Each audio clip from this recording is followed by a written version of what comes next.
Yeah, so this actually happened. Oh, whoa! No! The house is actually stripped. The house did actually go through foreclosure. Here's the deed, and it's technically my house. But I owe you some explaining, so let's back up. My name is Meet Kevin, and I'm a 27-year-old real estate broker owning over $6 million worth of real estate. I wasn't born rich, I didn't inherit money. I made money by finding good opportunities. I call these wedge deals, and I'm not talking about the Cybertruck kind of wedges either. I'm talking about properties that make me money. A lot of money. Wow. What do you see, Jack? Trash. I also don't like paying taxes, so I don't. I guess I should probably explain that later so I don't get sued by the IRS. But for now, I need to explain this, because the title probably doesn't look too good on me.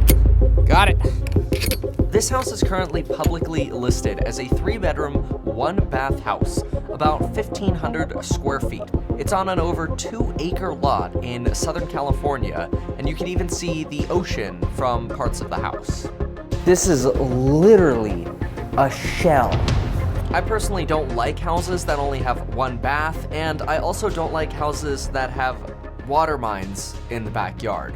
Like literally something to blow up a submarine. So this looks like a depth charge or something. Like an old school submarine bomb.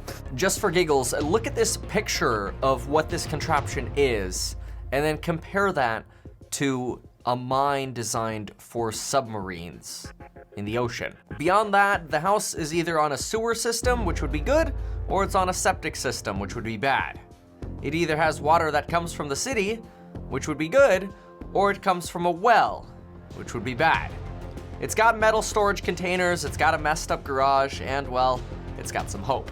It is a house in trouble after all, and for an investor like me, maybe that's, well, a bat signal. It's, basically something that looks like a big dollar sign in the sky, except for some reason most people are completely blind to it. Now that could partially be because of a little secret I'm about to reveal to you, or it could just be luck. Call it what you want, the house needs me. Remember how I told you that this is a 3-bedroom, 1-bath house? It'd be nice to have a bathroom here, like at least a half bath, but I don't see any kind of toilet access, which is a problem. I'm always trying to think, this needs to be normalized. It's listed as a 3-bedroom, 1-bath, so you always think to yourself, okay, what can you do to normalize it? Yeah, I sort of lied about that. Well, I guess it's not really lying, I just didn't know yet at the point in the video that I was showing you. It's just what the internet says, and still says. It's also what I thought when I was walking through it, and like any good real estate investor, I started planning. A doorway, boom, you got your laundry over there, you got the bathroom here, that could work.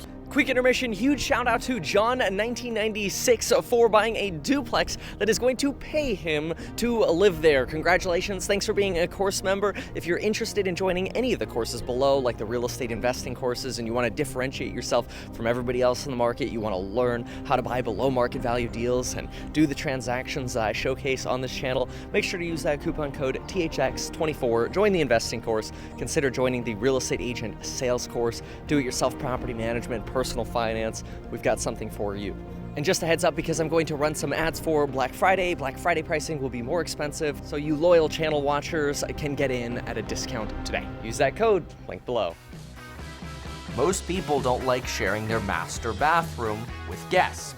So I thought about adding one in the laundry room. Where am I going to put the other bathroom? Where should I add a toilet? I really want to normalize this because we all know it's much more normal to have 2 bathrooms in a house rather than just 1. Well, then I started exploring the rest of the house. I found the kitchen, found bathroom number 1, and then this happened. Why did somebody lose it? Oh, whoa! No! It's listed as a 3-bedroom. Oh my gosh. All right, like having a panic attack a little bit here. It's listed as a 3-bedroom, 1-bath. What is this? Tub, shower, sink. Okay? Bedroom 1, bedroom 2. Okay, here. Master. We know it's the master because, well, it's a master closet the size of somebody's office. The drywall is already here to do the freaking work. Oh, Okay, but this, is what's, oh, let me just show it to you.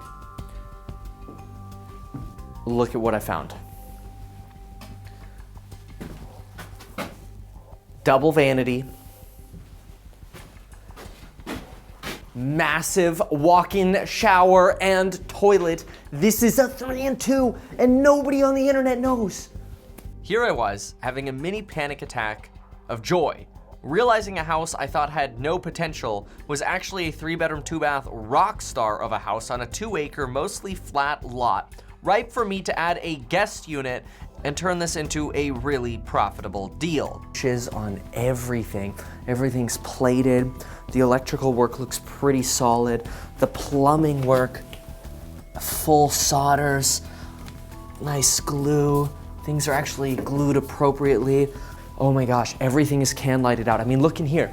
We've got 1, 2, 3, 4, 5, 6, 7, 8, 9, 10. 10 can lights, 2 brackets for like smoke detectors. So why am I here? And why do I come back with Jack 24 hours later so I could tickle attack him on the roof of the deteriorated garage? Well, I'm here because this house actually hit the market for sale. The public market. That is, you could literally find this house on Redfin. Except I'm probably one of just a few people who actually realizes that this is actually a 2-bathroom house, which is a classic example of information asymmetry, which explains why I'm in the house. We haven't quite explained the foreclosure part and the house being stripped yet, but I'm about to get to that. The problem with this is you can't finance this. You'd have to go all cash on this. Which honestly probably brings my competition pool down to about 1% of the buyer pool. So my only competition? Other cash buyers. When it comes to single family houses, only 11% of your competition are actually investors. I don't know many home buyers that are going to be interested in this one. And I mean, oh, the wood up here looks, is that wallpapered? So let's do a quick little recap. Information asymmetry? Check. Nobody else knows that this is a 3-bedroom, 2-bath house, which is much, much, much more normal than a 3-bedroom, 1-bath house. Oh, the roof is brand new, no way. And given that it just rained and it barely rains in Southern California, I'm probably the extent of the buyer pool. So what did I do next? Well, I did what any good agent would do. I called up the listing agent. Hey, Kevin Paffrath. Hey Kevin, how are you? I was just gonna text you. I'm just in the car. Oh, no worries. That's totally fine. Yeah, no, I don't want to rush you or pressure you or anything. Cool, man. So, yeah, I know. I just wanted to call and see, yeah, you know, what kind of action you're getting on it and how quick do these people want to get this thing off the books? If they got a full price offer tonight, cash, 3 days inspections, close 7 days thereafter, you know, is that something they'd be open to signing off on before, you know, daylight tomorrow? Okay. Yeah. Let me reach out to them right now and run it by them and see what they say. Awesome. Thanks, man. Okay. I'll talk to you in a little bit. Thanks. Bye. So now you might be wondering what actually happened to the property. Well, so here's the scoop. A contractor or some kind of handyman owned the property, and they were remodeling the property using a hard money loan, which, in case you don't know what that is, a hard money loan is basically a type of loan that you get when you can't get normal financing. They're a lot more expensive and they're much more risky, usually because they're short-term loans. It's usually a very high-risk endeavor, and I rarely recommend people ever take out any kind of hard money financing. Well, the particular owner of this property decided to take the risk, and unfortunately he lost his gamble. And so the bank that did the loan for him foreclosed on this person. They then came to the property and stripped it of all the valuable job site materials, tools, and anything else that they could easily sell without destroying the property or moving big sheets of drywall, because nobody likes moving sheets of drywall. Then they boarded up the house and put it up for sale. So yeah, this house literally went through foreclosure, was stripped, and it's technically mine. Another problem is the bank also happens to know nothing. They don't even have keys to things that I need to get inside of, like the storage containers or the garage. Oh, careful, don't touch it. touched it. This needs a special key to get in. They also don't know if it's on septic or sewer. They don't know if it gets regular water or if it's on a well. And I'm looking around thinking to myself, wow, there's no heater, there's no air conditioning, there's no water heater, there's no siding, and I haven't even mentioned the fact that there's no drywall, insulation, no bathrooms, no kitchen, no flooring, nothing. Which room do I want? Yeah, which room do you want? This is all of the house. It's not that big of a house, Jack. But here's one room right there. That's number 2 room. And that's number 3 room over there.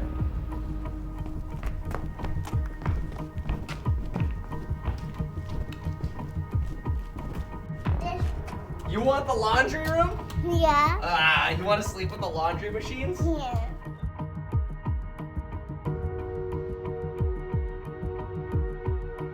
So I just wrote the offer and talked to the agent. The big thing when it comes to real estate, and this is something I teach in the real estate investing course, is you've got to learn how to communicate and the tricks of the trade when it comes to communicating well. So the other agent already called the seller, let them know it's coming over, and now it's just a matter of them literally getting the offer and signing the damn thing. Well, I guess like I said earlier, the property needs some hope, and hopefully I can be the one to deliver some hope to this property. And I'd like to define this particular journey a real remodel. That is, I'm going to show you how I, as a professional investor, go through not only buying this property, hopefully addressing all of my concerns and then actually closing on it, but I'm also going to show you how much I spend fixing up this property and the cost-saving decisions that I make as an investor to make my money go as far as possible while still providing a quality property. So if this journey excites you, make sure to follow me on Instagram to see this story unfold. And of course, hit subscribe, like the video, and folks, until next time. Now just walk around and inspect it for me.